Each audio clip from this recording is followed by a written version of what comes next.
الذين اصطفى أما بعد فأعوذ بالله من الشيطان الرجيم بسم الله الرحمن الرحيم الحمد لله رب العالمين الرحمن الرحيم مالك يوم الدين إياك نعبد وإياك نستعين اهدنا الصراط المستقيم صراط الذين أنعمت عليهم غير المغضوب عليهم ولا الضالين صدق الله العظيم.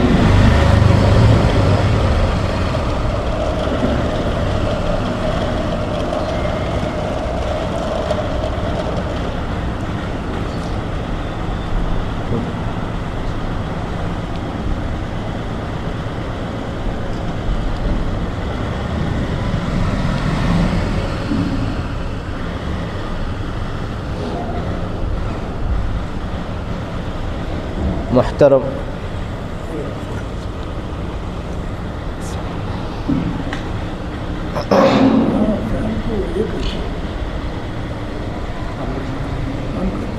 محترم و مکرم حضرات اور نوجوان ساتھیوں، آپ حضرات کے سامنے سورۃ الفاتحہ کی تلاوت کی گئی. اللہ رب العزت سورہ فاتحہ میں کیا فرماتے ہیں؟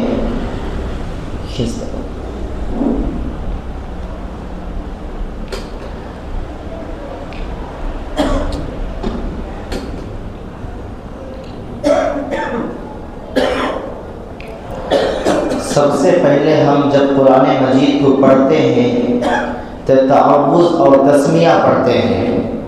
تعوذ کا مطلب اعوذ باللہ من الشیطان الرجیم اور تسمیہ کا مطلب بسم اللہ الرحمن الرحیم. تو اس کی تفسیر سن لیجئے. اعوذ باللہ من الشیطان الرجیم کا ثبوت، یہ قرآن مجید کی کوئی آیت نہیں ہے. اعوذ باللہ من الشیطان الرجیم،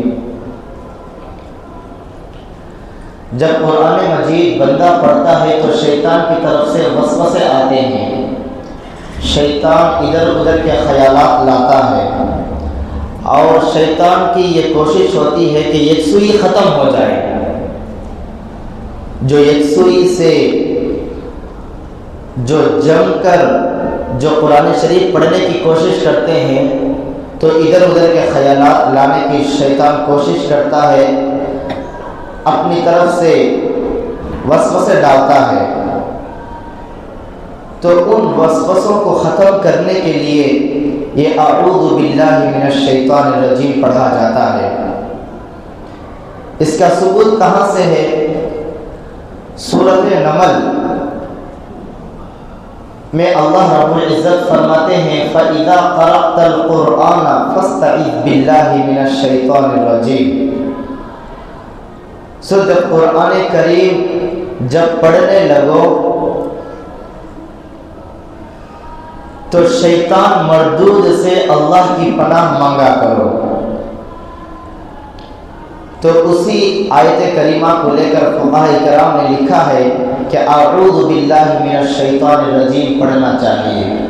یہ پڑھنے سے شیطان کے وسوسے دور ہو جاتے ہیں اور یکسوئی داخل ہوتی ہے، یکسوئی آتی ہے.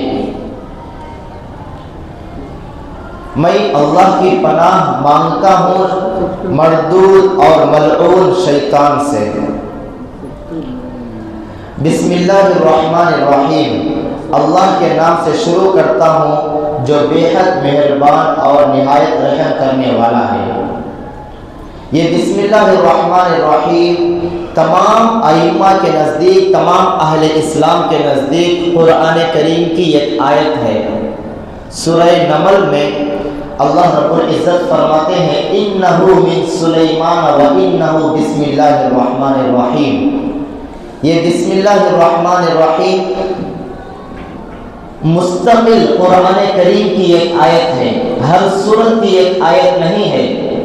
قرآن مجید کے جو آیتیں ہیں ان میں سے ایک آیت ہے.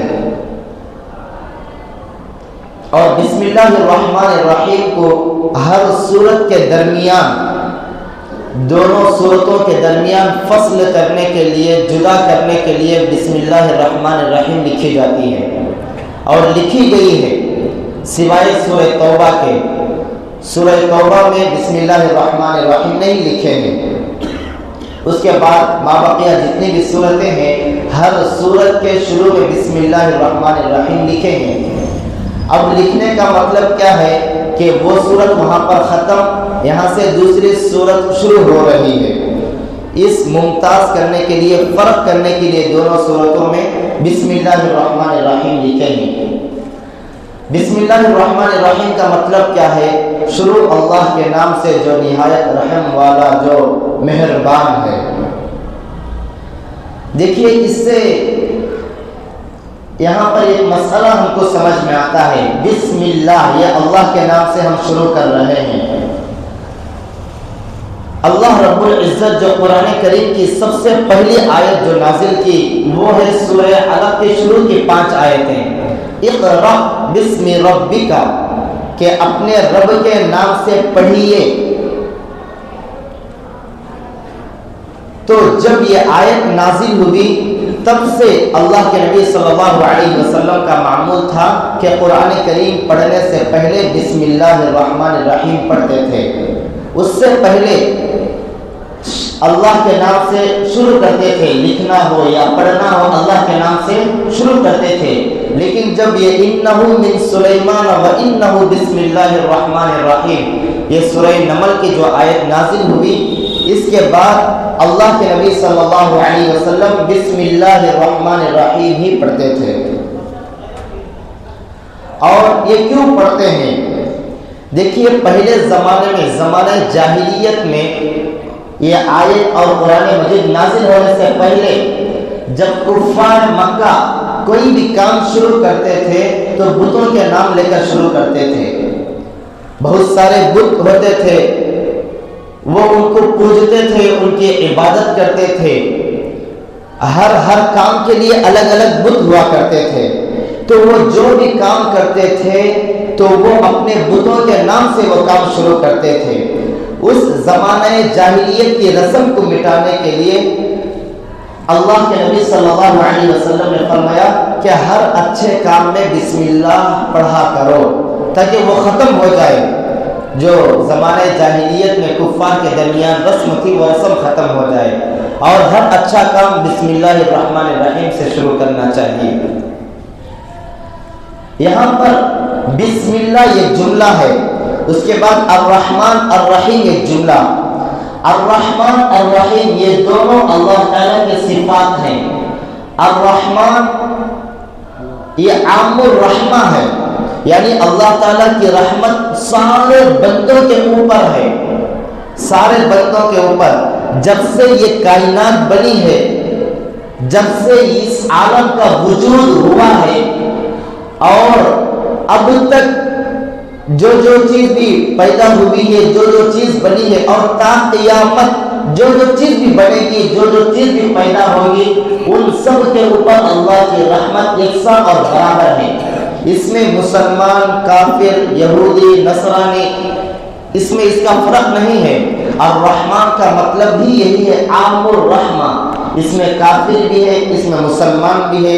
کافر کے اوپر بھی اللہ کی رحمت برس رہی ہے، اور مسلمانوں کے اوپر بھی اللہ کی رحمت برس رہی ہے۔ الرحیم کا مطلب خاص رحمت، کامل رحمت۔ الرحمن کا مطلب سارے لوگوں کے اوپر اللہ کی رحمت برس رہی ہے۔ الرحیم کا مطلب کامل رحمت، خاص رحمت، یہ صرف اور صرف مومنوں کے اوپر برسے گی، مومنوں کے اوپر اللہ کی رحمت نازل ہوگی۔ یہ الرحیم کا مطلب ہے۔ بسم اللہ الرحمن الرحیم۔ دیکھیں یہاں پر ایک مسئلہ بھی سمجھ لیجئے کہ اگر کسی کا نام عبد الرحمن ہے، فضل الرحمن ہے، تو اس نام میں تھوڑا تخفیف کر تھوڑا ہٹا کر صرف رحمان پکارنا جائز نہیں ہے۔ اگر کوئی بندہ عبد الرحمن کو صرف رحمان کہہ کر پکارتا ہے تو یہ ناجائز ہے، گناہ ہوگا۔ اور فضل الرحمن نام ہے، اگر کوئی بندہ صرف رحمان فضل ہٹا کر رحمان سے پکارتا ہے تو یہ بھی ناجائز ہے۔ کیوں؟ اس لیے کہ رحمان صرف رحمان بندے کے نام رکھنا جائز نہیں ہے، یہ اللہ تعالیٰ کے ساتھ خاص ہے، اللہ تعالیٰ کی خاص صفت ہے رحمان۔ جس طرح اللہ نام رکھنا عبد اللہ رکھ سکتے ہیں، اللہ صرف اللہ نام رکھنا جائز نہیں ہے، اسی طرح صرف رحمان نام رکھنا بھی جائز نہیں ہے۔ اور علماء جانتے ہیں جس طرح اللہ کا تسنیہ اور جمع نہیں آتا، اسی طرح رحمان کی تسنیہ اور جمع بھی نہیں آتی۔ یہ رحمان صرف اور صرف اللہ کے ساتھ خاص ہے۔ تو ہم نام رکھنا ہے تو عبد الرحمن فضل الرحمن رکھ سکتے ہیں، اور الرحیم یہ رحیم کہہ کر پکار سکتے ہیں، اس لیے کہ اللہ رب العزت نے بھی قرآن مجید میں نبی پاک صلی اللہ علیہ وسلم کو رؤوف الرحیم کہہ کر پکارا ہے۔ اس لیے ہم بندوں کے نام رحیم رکھ سکتے ہیں اور رحیم کہہ کر پکار سکتے ہیں، لیکن رحمان کہہ کر نہیں پکارنا چاہیے۔ اب اعوذ باللہ اور بسم اللہ کے بعد سورہ فاتحہ۔ سورہ فاتحہ کی بہت ساری خصوصیات ہیں۔ یہ خصوصیت یہ ہے کہ اسی سے قرآن مجید شروع ہوتا ہے۔ سب سے پہلے قرآن مجید ہم جب اٹھائیں گے تو سب سے پہلے سورہ فاتحہ ملے گی۔ یہ خصوصیت یہ ہے سورہ فاتحہ کی۔ دوسری خصوصیت یہ ہے کہ نماز بھی سورہ فاتحہ ہی سے ہوتی ہے، نماز کی شروعات بھی سورہ فاتحہ ہی سے ہوتی ہے۔ حدیث شریف میں آتا ہے کہ وہ نماز نہیں جس میں سورہ فاتحہ نہ ہو۔ سورہ فاتحہ کی خصوصیت یہ ہے کہ قرآن مجید بھی اسی سے شروع ہوتا ہے اور نماز بھی اسی سے شروع ہوتی ہے، اور قرآن مجید میں مکمل سورت سورہ فاتحہ نازل ہوئی ہے۔ سب سے پہلی صورتوں میں، سب سے پہلی مکمل صورتوں میں سورہ فاتحہ نازل ہوئی ہے۔ اب سب سے پہلی آیتیں سورہ علق اقرأ بسم ربک الذی خلق، وہ آیتیں نازل ہوئی، وہ صرف آیتیں نازل ہوئی۔ سورۃ المدثر کی آیتیں، سورہ مزمل کی آیتیں نازل ہوئی، لیکن مکمل سورت، یہ سورت جو سب سے پہلے نازل ہوئی وہ سورہ فاتحہ ہے۔ ایک ساتھ نازل ہوئی اور سب سے پہلی صورتوں میں یہ سورت نازل ہوئی ہے۔ سورہ فاتحہ کی ایک خاص فضیلت ہے۔ نبی پاک صلی اللہ علیہ وسلم فرماتے ہیں کہ اس ذات کی قسم جس کے قبضے میں میری جان ہے، سورہ فاتحہ کی جیسی سورت نہ زبور میں کوئی نازل ہوئی، نہ انجیل میں نازل ہوئی اور نہ تورات میں نازل ہوئی۔ جو اللہ رب العزت نے ہم کو قرآن مجید دیا ہے اس میں جو سورہ فاتحہ ہے، اس سورہ فاتحہ کے تعلق سے سید الکونین اللہ کے نبی صلی اللہ علیہ وسلم قسم کھا کر فرما رہے ہیں کہ قسم ہے اس ذات کی جس کے قبضے میں میری جان ہے، سورہ فاتحہ کے جیسی آیت نہ زبور میں نازل ہوئی، نہ تورات میں نازل ہوئی، نہ انجیل میں نازل ہوئی۔ آگے اللہ کے نبی صلی اللہ علیہ وسلم فرماتے ہیں سورہ فاتحہ جیسی سورت قرآن کریم کی دوسری کوئی بھی سورت اس کے مثل نہیں ہو سکتی۔ کوئی بھی سورت، 114 سورتیں ہیں قرآن مجید کی، زبور چھوڑیے وہ بھی آسمانی کتاب ہے، اس پر ایمان لانا بھی ضروری ہے، انجیل یہ بھی آسمانی کتاب ہے، تورات یہ بھی آسمانی کتاب ہے، قرآن مجید یہ بھی آسمانی کتاب ہے۔ اس میں سے سورہ فاتحہ کی خصوصیت دیکھیے، اللہ کے نبی صلی اللہ علیہ وسلم فرماتے ہیں دوسری کوئی بھی سورت قرآن مجید ہی کی سورہ فاتحہ کے برابر، فضیلت میں بھی برابر نہیں ہو سکتی اور اس کے مثل کوئی آیت کوئی سورت نہیں ہے۔ یہ سورہ فاتحہ کی خاص فضیلت ہے۔ سورہ فاتحہ کے تعلق سے اللہ کے نبی صلی اللہ علیہ وسلم فرماتے ہیں ہر بیماری کے لیے شفا ہے۔ سورہ فاتحہ ہر بیماری کے لیے شفا ہے۔ سورہ فاتحہ کا ایک نام اور ہے سورہ شفا۔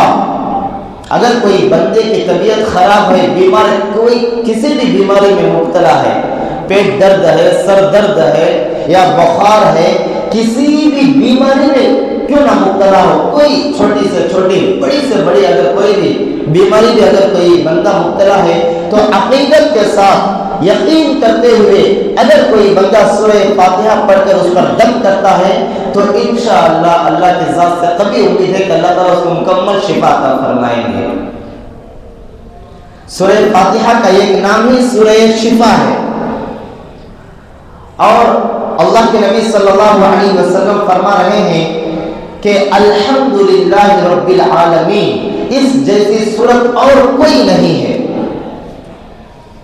حدیث شریف کے الفاظ ہیں الحمدللہ رب العالمین، اس جیسی صورت اور کوئی نہیں ہے۔ یہ سورہ فاتحہ اللہ کے نبی صلی اللہ علیہ وسلم کا ایک دور مکی گزرا ہے، مکے میں، اور ایک دور مدینے میں گزرا ہے۔ یہ سورہ فاتحہ مکہ المکرمہ میں نازل ہوئی، مکی دور میں نازل ہوئی، اور اس سورت میں 7 آیتیں ہیں۔ حدیث شریف میں آتا ہے، مفسرین کرام فرماتے ہیں کہ سورہ فاتحہ پورے قرآن کریم کا خلاصہ ہے، اور فرماتے ہیں پورے قرآن کریم کا متن ہے سورہ فاتحہ، اور جو بقیہ قرآن مجید ہے وہ کوئی اس کی تشریح ہے۔ جیسے ایمان، یہ سورہ فاتحہ میں اس کا تذکرہ ہے، عمل صالح اس سورہ فاتحہ میں اس کا تذکرہ ہے۔ پورے قرآن کا مقصد ایمان اور عمل صالح ہے، تو پورے قرآن کا نچوڑ سورہ فاتحہ ہے۔ تو سورہ فاتحہ کی بہت ساری خصوصیات ہیں، تو ہم کو چاہیے کہ سورہ فاتحہ بار بار اس کا ورد کریں۔ اگر کوئی بیمار ہے تو ڈاکٹر کے پاس جانے سے پہلے اپنے اوپر قرآنی علاج کریں، سورہ فاتحہ پڑھ کر دم کر لیں اور یقین کے ساتھ پڑھ لیں۔ اس کے بعد سورۃ الفاتحہ کی تفسیر، الحمدللہ رب العالمین۔ الحمدللہ، تمام تعریفیں اللہ کے لیے ہیں۔ الحمد کا معنی تعریف کے آتے ہیں، للہ اللہ کے لیے، تمام تعریفیں اللہ کے لیے ہیں۔ رب العالمین، رب کے معنی پالنے والا، پرورش کرنے والا، نگرانی کرنے والا، العالمین تمام جہانوں کا۔ الحمدللہ رب العالمین، تمام تعریفیں اللہ کے لیے ہے جو عالم کو پالنے والا ہے، تمام جہاں کا پالنہار ہے، پرورش کرنے والا ہے۔ دیکھیے دنیا میں کرۂ ارض کے اوپر جس کسی کی بھی آپ تعریف کر لیں، کسی کی بھی تعریف کر لیں، چھوٹی سی چھوٹی چیز کی بھی اگر تعریف کر لیں، بڑی سی بڑی چیز کی بھی اگر تعریف کر لیں تو وہ اللہ تعالیٰ کی تعریف ہوگی، وہ اللہ تعالیٰ کی تعریف ہوگی۔ اس لیے کہ دنیا میں کوئی ذرہ ایسا نہیں ہے وہ اللہ کا محتاج نہ ہو۔ اگر کوئی بندہ میری تعریف کر رہا ہے تو وہ گویا اللہ تعالیٰ کی تعریف کر رہا ہے۔ اگر کوئی بندہ اس مائک بنانے والے کی تعریف کر رہا ہے تو گویا اللہ تعالیٰ کی وہ تعریف کر رہا ہے۔ دنیا میں کسی بھی چیز کی اگر تعریف کر لیں تو وہ اللہ تعالیٰ کی تعریف ہو جائے گی، اس لیے کہ آخر وہاں تک وہی پہنچتا ہے کہ اس کو بنانے والا، اس کو ایجاد کرنے والا اللہ تعالیٰ ہی ہے۔ دنیا کی کوئی بھی چیز لے لیں، اگر ہم کسی کی بھی تعریف کریں تو وہ اللہ کی تعریف ہو جائے گی، اس لیے کہ اللہ کے بغیر وہ ناممکن ہے، اس کا وجود ناممکن ہے۔ الحمدللہ رب العالمین، الحمدللہ تمام تعریفیں اللہ کے لائق ہیں، اللہ کے ستائش ہیں۔ رب العالمین جو تمام جہانوں کا پالنہار ہے، پالنے والا ہے، پرورش کرنے والا ہے۔ العالمین، دیکھیے ہر جنس کی جو مخلوقات ہیں اس کا ایک الگ الگ عالم ہے، الگ الگ دنیا ہے۔ انسانوں کی دنیا، انسان ایک جنس ہے، اس کی دنیا الگ ہے، اور جنات ایک الگ جنس ہے، انسان جیسے جنات نہیں ہیں، ان کی جنس الگ ہے، ان کا عالم بھی الگ ہے۔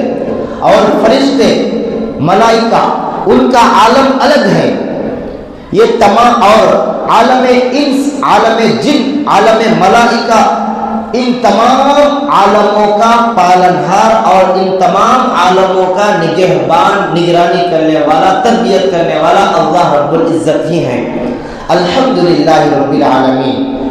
تو یہاں پر ایک اشکال ہو سکتا ہے کہ دیکھیے بندے کو خود اپنی تعریف نہیں کرنا چاہیے، خود اپنی تعریف نہیں کرنا چاہیے، دوسرے اگر تعریف کریں تو ٹھیک ہے، اپنی تعریف اگر کوئی کرتا پھرے تو اس کو بیوقوف کہیں گے۔ یہاں پر اگر غور کریں گے تو معلوم ہوگا اللہ تعالیٰ خود اپنی تعریف کر رہا ہے، الحمدللہ رب العالمین۔ یہ قرآن کریم کی مکمل ایک صورت ہے اور اللہ تعالیٰ کا کلام ہے، یہ اللہ تعالیٰ خود اپنی تعریف کر رہے ہیں۔ تو اس کے تعلق سے بات ذہن میں صاف کر لیجئے کہ ہم عاجز بندے، ہم کمزور بندے اور ہم نالائق بندے، ہماری حیثیت اتنی نہیں ہے کہ اللہ تعالیٰ کی تعریف اس کے شان کے مطابق کریں، ہم نہیں کر سکتے۔ اللہ تعالیٰ کی ذات جو ہے اس کے لائق، اس کے شائن شان، اس کی تعریف کریں، ہم نہیں کر سکتے۔ اس لیے اللہ رب العزت ہی خود اپنی تعریف کر رہا ہے اور بندوں کو بتلا رہا ہے کہ تعریف اس طرح کرتے ہیں، الحمدللہ رب العالمین الرحمن الرحیم، جو نہایت بڑا مہربان ہے، رحم کرنے والا ہے، نہایت بزرگی والا ہے، الرحمن الرحیم۔ اس میں وہی تفسیر آ گئی جو بسم اللہ الرحمن الرحیم میں آئی تھی۔ اللہ تعالیٰ کے یہ دونوں صفاتی نام ہے، الرحمن الرحیم، مبالغہ، بہت زیادہ رحم کرنے والا۔ اور یہاں پر مفسرین کرام فرماتے ہیں کہ اللہ رب العزت پوری دنیا کو بنایا ہے، لیکن بنانے سے پہلے اگر اللہ رب العزت دنیا کو نہ بناتا، حضرت آدم سے لے کر آخری انسان تک پیدا نہ کرتا اور یہ دھرتی کا نظام نہ چلاتا تو اللہ تعالیٰ کی شان میں کوئی نقص پیدا ہونے والا نہیں ہے۔ اللہ تعالیٰ کی ذات میں اللہ تعالیٰ کی جو شان ہے وہ اپنی جگہ باقی رہے گی، اور اگر یہ پیدا کر دیا ہے تو بھی اللہ تعالیٰ کی ذات میں کوئی نقص پیدا ہونے والا نہیں ہے، اللہ تعالیٰ کی شان اپنے حال پر باقی ہے۔ تو اللہ مفسرین کرام فرماتے ہیں اللہ تعالیٰ یہ بولنا چاہ رہے ہیں کہ تمام تعریفیں اللہ کے لیے ہے جو تمام جہانوں کا پالنہار ہے، اس کے بعد جو نہایت رحم والا ہے، مہربان ہے۔ تو پوری دنیا کے اوپر اللہ تعالیٰ کے رحم اور کرم چل رہا ہے، الرحمن الرحیم، مالک یوم الدین، مالک وہی ہے، یوم الدین روز جزا کا، یوم کا معنی دن کے آتے ہیں، الدین جزا، یوم جزا بدلے کے دن کا، مالک یوم الدین بدلے کے دن کا وہی مالک ہے۔ دیکھیے دنیا میں بھی وہی مالک ہے، آخرت میں بھی وہی مالک ہے، دنیا میں بھی اسی کا چلتا ہے، آخرت میں بھی اسی کا چلتا ہے، مالک یوم الدین، روز جزا یعنی قیامت کے دن صرف اور صرف اللہ تعالیٰ کا بس چلے گا اور کسی کا بس نہیں چلے گا۔ اب کن کن کاموں میں اللہ تعالیٰ کا بس چلے گا وہ یہاں پر ذکر نہیں ہے۔ مالک یوم الدین، روز جزا کے دن، آخرت کے دن، بدلے کے دن اللہ تعالیٰ مالک ہیں۔ تو اس سے مفسرین کرام فرماتے ہیں ہر کام میں اللہ تعالیٰ کا بس چلتا ہے، ہر کام میں اللہ تعالیٰ ہی کی پسند اور اللہ تعالیٰ ہی کی ناپسند، اللہ تعالیٰ ہی مالک ہے، مالک یوم الدین۔ ایاک نعبد و ایاک نستعین، ایاک نعبد و ایاک، ہم تیری ہی، ایاک ہم تیری ہی، نعبد عبادت کرتے ہیں، نعبد ہم تیری ہی عبادت کرتے ہیں، و ایاک نستعین، اور تجھ ہی سے ہم مدد طلب کرتے ہیں، مدد چاہتے ہیں، استعانت مانگتے ہیں۔ یہاں پر اللہ رب العزت اس آیت کریمہ میں یہاں اللہ عبادت کو بھی جوڑ دیا اور مدد کو بھی جوڑ دیا۔ ہم تیری ہی عبادت کرتے ہیں تو اس کا مطلب یہ ہے کہ عبادت صرف اور صرف اللہ کی کرنی چاہیے، نہ نبی کی عبادت جائز ہے، نہ ولی کی عبادت جائز ہے، نہ قبروں پر سجدہ کرنا جائز ہے، نہ درگاہوں کے پاس جانا، وہاں پر جا کر سجدہ کرنا، منتیں مانگنا جائز ہے۔ ہم تیری ہی عبادت کرتے ہیں، اللہ ہی کی عبادت کرنا چاہیے، نہ نبی کی عبادت، نہ ولی کی عبادت، نہ علی کی عبادت، کسی کی بھی عبادت جائز نہیں ہے، صرف اور صرف اللہ ہی کی عبادت کرنا چاہیے۔ ایاک دیکھیے ہم تیری عبادت کرتے ہیں، یہ مطلب الگ ہے، ہم تیری ہی عبادت کرتے ہیں، اس میں حصر پایا جاتا ہے کہ ہم تیری ہی عبادت کرتے ہیں اور تجھ ہی سے مدد چاہتے ہیں۔ یہاں پر بھی ہم تجھ ہی سے مدد چاہتے ہیں ہر کام میں، چاہے وہ کام دنیا بھی ہو یا چاہے وہ کام اخروی ہو، آخرت کا کام ہو، ہر کام میں اللہ ہی سے مدد طلب کرنا چاہیے۔ دنیا کا کوئی بھی کام ہمارا نہیں بن رہا ہے، ہم کو کسی کام کے بنانے کی ضرورت ہے تو اللہ ہی سے مدد چاہنا چاہیے، اللہ ہی کے سامنے سوال کرنا چاہیے، لوگوں کے سامنے سوال نہیں کرنا چاہیے۔ اگر کسی کو اولاد نہیں ہو رہی ہے تو اللہ ہی سے مانگتا رہے، اگر نہ ملے تب بھی اللہ کے منشا پر راضی رہے، خوش رہے، شکوے شکایت نہ کرے، اس لیے کہ اللہ تعالی حاکم ہے اور حکیم میں ہے، حکیم بھی ہے۔ اللہ تعالیٰ فیصلہ کرنے والا ہے اور حکمت سے فیصلہ کرنے والے ہیں اللہ رب العزت۔ ایاک نعبد و ایاک نستعین اہدنا الصراط المستقیم، اہدنا ہم کو بتلا، الصراط راستہ، اہدنا الصراط المستقیم سیدھا، یہ دعا ہے، اہدنا الصراط المستقیم ہم کو سیدھا راستہ بتلا، غلط راستہ ہم کو نہ بتلا، سیدھا راستے کی رہنمائی اور رہبری فرما۔ اہدنا الصراط المستقیم یہ بہت مقبول دعا ہے، اس کا اہتمام ہم چلتے پھرتے گھر میں، خلوت میں، جلوت میں ہر وقت کرتے رہنا چاہیے، اور یہ دعا انبیاء کرام نے بھی کی ہے، اہدنا الصراط المستقیم ہم کو سیدھا راستہ بتلا۔ اب سیدھا راستہ کون سا ہے؟ تو یہاں پر اللہ رب العزت فرما رہے ہیں اہدنا الصراط المستقیم صراط الذین انعمت علیہم، ان لوگوں کا راستہ جن پر آپ نے انعام کیا ہے، صراط الذین انعمت جن پر آپ نے انعام کیا ہے، ان لوگوں کا راستہ ہم کو بتلا۔ اب وہ کون لوگ ہیں جن پر اللہ نے انعام کیا ہے؟ تو 5ویں پارے میں اللہ رب العزت فرما رہے ہیں الذین انعم اللہ علیہم من النبیین والصدیقین والشہداء والصالحین، ان لوگوں کا راستہ جن پر اللہ نے انعام کیا ہے وہ لوگ ہیں من النبیین، انبیاء، سب سے پہلا درجہ نبوت کا آتا ہے، سب سے پہلا درجہ انبیاء کا آتا ہے، من النبیین والصدیقین اور صدیقین کا، سچے لوگوں کا، والشہداء شہیدوں کا، اللہ کے راستے میں اعلاء کلمت اللہ کے لیے، اللہ کے کلمے کو بلند کرنے کے لیے جو اپنی جانوں کا نذرانہ پیش کرتے ہیں ان کو شہید کہلاتے ہیں۔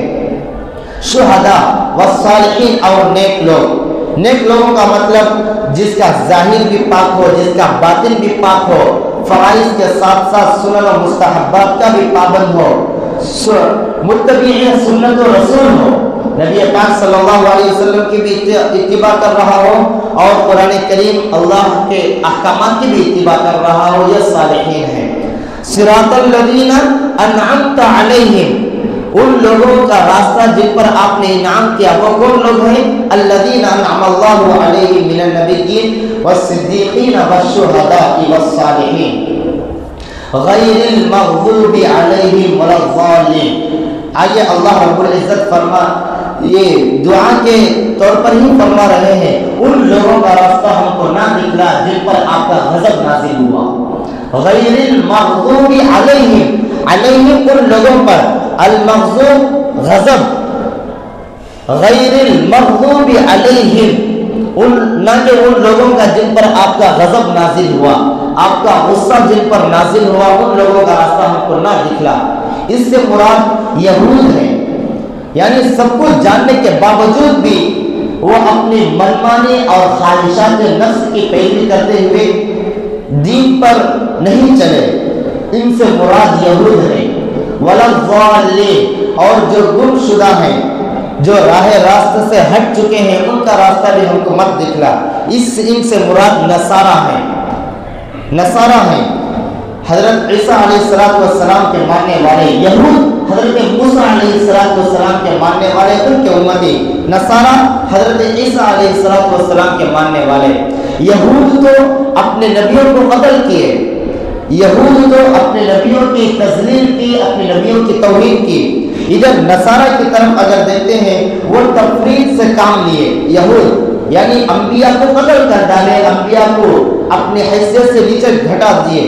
لیکن ادھر نصارہ افراد سے کام لیے کہ انبیاء کو اللہ کے قائم مقام بنا دیا. حضرت عیسیٰ علیہ السلام کے تعلق سے نصارہ کا یہ عقیدہ ہے کہ وہ اللہ کے بیٹے ہیں، وہ اللہ کے بیٹے ہیں.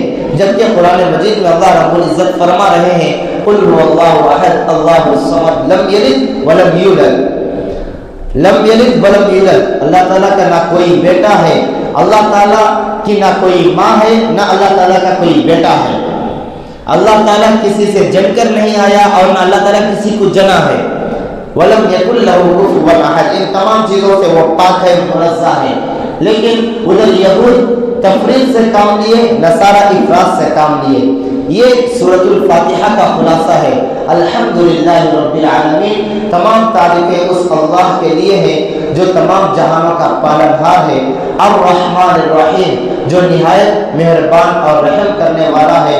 مالک یوم الدین، جو روز جزا کا، قیامت کے دن کا، بدلے کے دن کا جو مالک ہے. ایاک نعبد و ایاک نستعین، ہم تیری عبادت کرتے ہیں اور تجھ ہی سے مدد طلب کرتے ہیں. ہم تیری ہی عبادت کرتے ہیں اور تجھ ہی سے مدد طلب کرتے ہیں.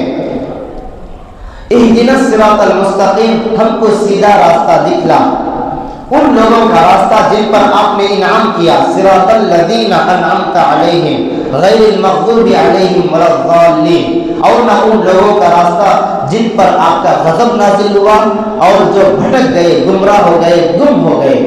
دیکھیے سورہ نماز میں جب ہم سورہ فاتحہ پڑھتے ہیں تو اگر اس تصور سے پڑھیں گے تو ہماری نماز انتہا کو پہنچے گی، 100% اللہ تعالیٰ کی بارگاہ میں پہنچے گی اور مکمل ہم کو ثواب ملے گا.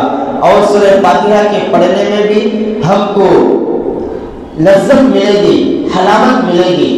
اور اللہ رب العزت جب بندہ نماز میں الحمدللہ رب العالمین پڑھتا ہے تو اللہ تعالیٰ خوش ہوتے ہیں کہ میرا بندہ میری تعریف کر رہا ہے. اور رحمان، اللہ تعالیٰ کی طرف سے باقاعدہ جواب دیا جاتا ہے. حدیث شریف میں آتا ہے جب بندہ نماز میں الحمدللہ رب العالمین کہتا ہے تو اللہ تعالیٰ جواب میں کہتے ہیں کہ میرا بندہ میری تعریف کر رہا ہے. الرحمن الرحیم، میرا بندہ میری بزرگی کو بیان کر رہا ہے. مالک یوم الدین، میرا بندہ میری طاقت کو بتا رہا ہے. ایاک نعبد و ایاک نستعین، میرا بندہ مجھ سے میری ہی عبادت کر رہا ہے اور مجھ سے ہی مدد چاہ رہا ہے. اور جواب میں اللہ تعالیٰ یہ کرتے ہیں میں نے آپ کی مدد کر دی. جواب میں اللہ رب العزت یہ فرما رہے ہیں صراط الذین انعمت علیہم، ان لوگوں کا راستہ جن پر میں نے انعام کیا، وہ ان راستے کا بندہ طلبگار ہے، سو میں وہ راستہ تم کو دے دیا.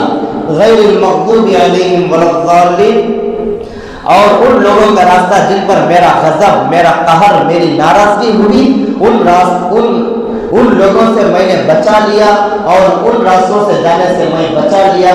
ولا الضالین، اور جو گم ہو گئے، جو راہ راست سے ہٹ گئے، ان سے بھی میں بچا لیا ہے. اور افراط اور تفریط سے پاک معتدل میں نے آپ کو دے دیا ہے. یہ اللہ تعالیٰ کی طرف سے ہر آیت کے اوپر اللہ تعالیٰ کی طرف سے بندے کو جواب ملتا ہے. اللہ تعالیٰ سے دعا کرے کہ اللہ تعالیٰ ہم سب کو عمل کرنے کی توفیق عطا فرمائے. اللہ تعالیٰ ہم سب کو حاملین قرآن، عاشقین قرآن بنائے. آمین. وآخر دعوانا